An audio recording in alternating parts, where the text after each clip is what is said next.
In this era of deep complexity, I really don't know what he said at the end of that sentence. I don't think he knows what he said either. Look, beyond the edges of black or white. I don't know what's wrong with you young people.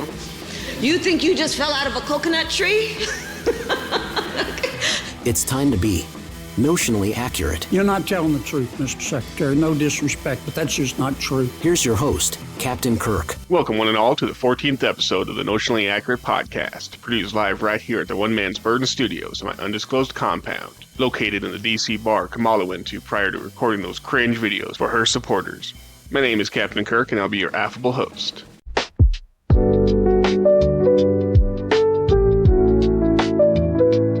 Strap in, because we've got a barn burner of a show talking about those mysterious drones on the East Coast, the congressional circus over the omnibus bill, and the brilliant cabinet picks by our next president, Donald J. Trump. First up, let's dive into the drone drama. From New Jersey to New York, folks have been spotting these mysterious drones night after night. Now, some say they're just hobbyists having fun, but we know better, don't we? The government's been eerily quiet, and President-elect Trump isn't having it. He's demanding transparency, saying, the government knows what is happening. Look, our military knows where they took off from. If it's a garage, they can go right into that garage. They know where it came from and where it went.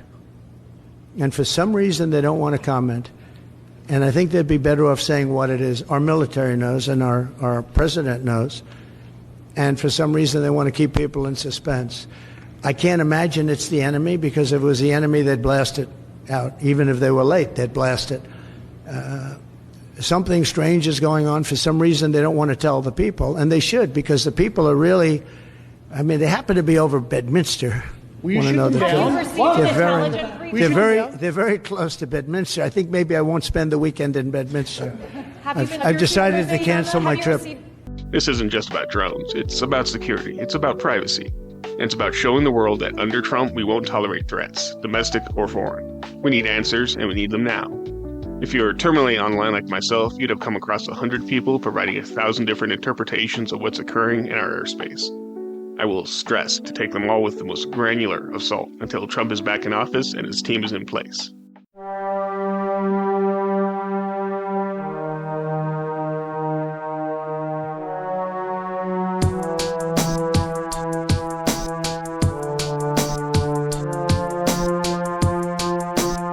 Speaking of needing answers, let's switch gears to Congress. Next on the docket, the pickpocketing omnibus bill, or should I say, omnishambles.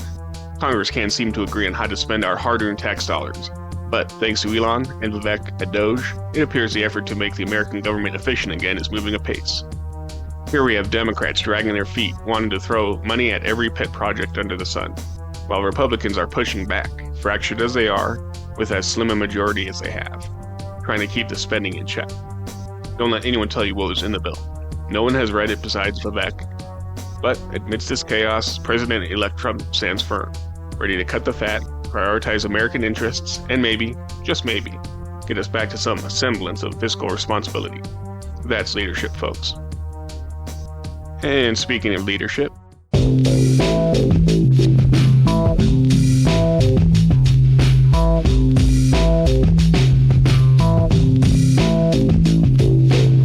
let's talk about President-elect Trump's cabinet selections.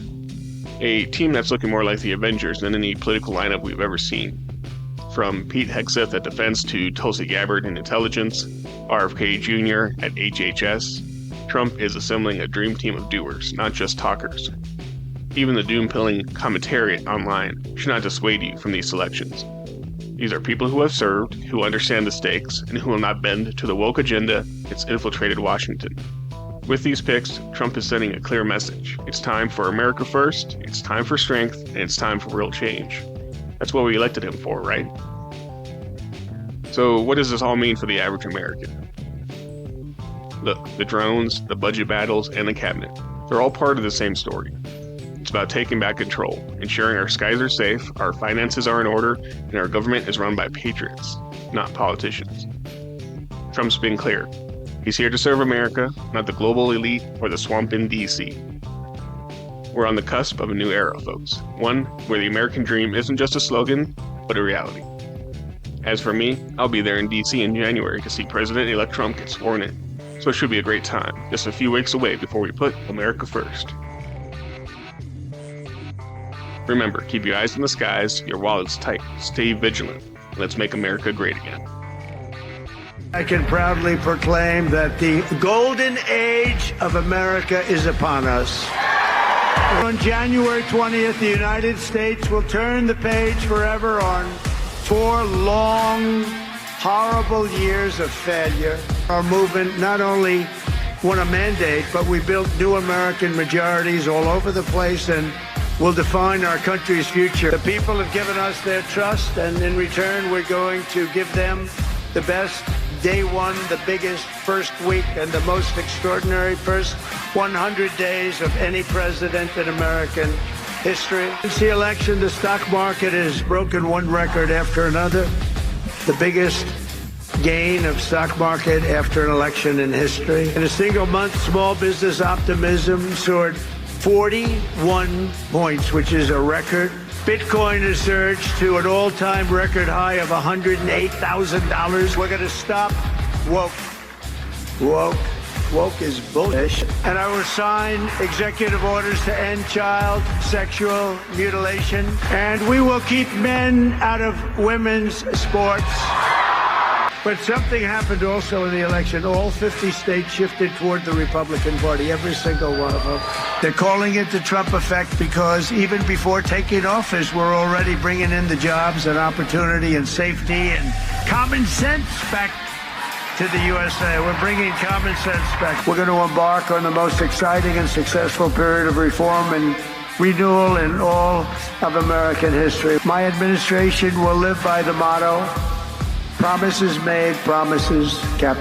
We did keep our promises. We're going to cut your taxes, end inflation, slash your prices, raise your wages, and bring thousands of factories roaring back to America and right back here to Arizona. Coming soon to America, to a theater near you, right?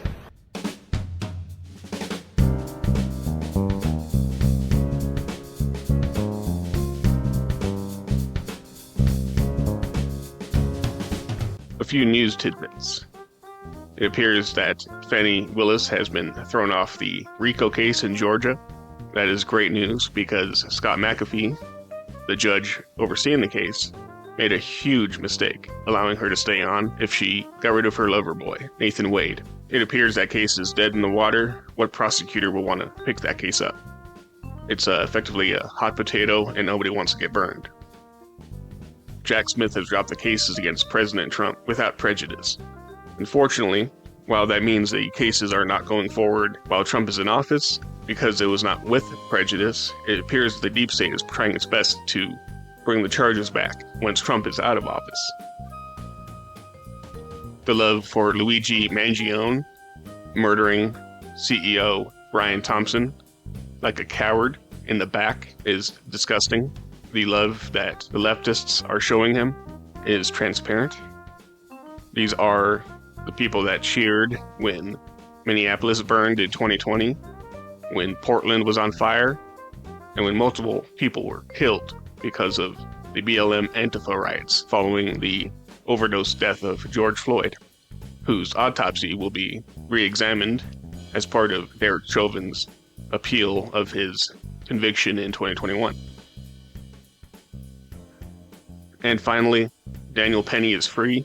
He was acquitted of all charges in the unfortunate death of Jordan Neely, a homeless convicted criminal who was threatening New York subway riders. The left wanted to make an example of Daniel Penny after they failed to convict Kyle Rittenhouse for what occurred in Kenosha back in 2020.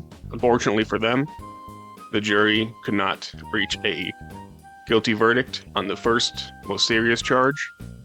The prosecutor, who talked about letting a murderer go who happened to be black, the victim, an Asian man, attempted to convict Daniel Penny for protecting New York subway riders.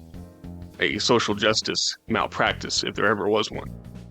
So I'm going to give you an example of something that I did with a recent case of mine, and this has never been done in my office. I had a murder case where the defendant did not intentionally kill the victim. He went into an ATM on the Upper West Side and tried to rob an individual. Unfortunately, it was an older individual. He was 86. And in the course of the robbery, he fell to the ground, and as a result, he died. This is, under the law, a felony murder, which is akin to intentional murder. However, when I first got the case, I learned, I took the time to learn about the defendant. And it was a strong case, so it wasn't about a whodunit. I knew immediately who did it. I could prove it. I could take it to trial that day and win it. But it wasn't about that. It was that the more I learned about the defendant and his life and the circumstances, the kinds of things that Jarrell was talking about, that one should take into account the trauma of that individual, I really felt incredibly sorry for him that he had gotten to that point in his life where he felt like there was no other choice but to commit this robbery.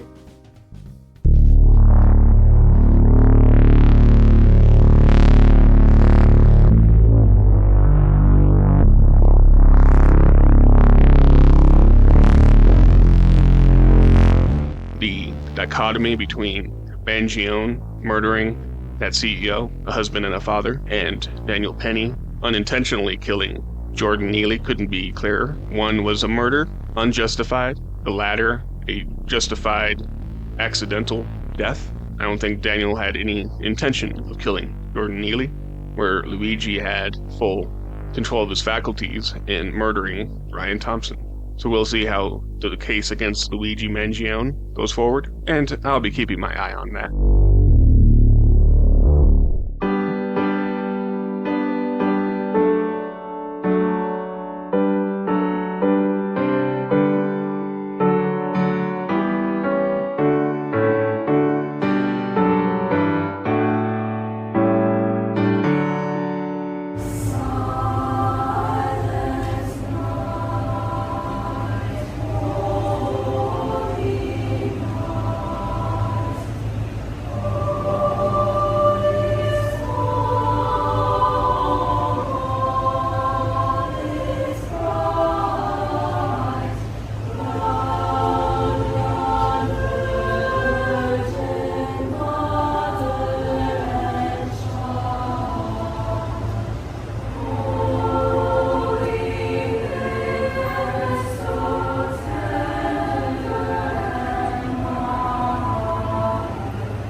Anyway, thanks for listening to episode 14 of Notionally Accurate.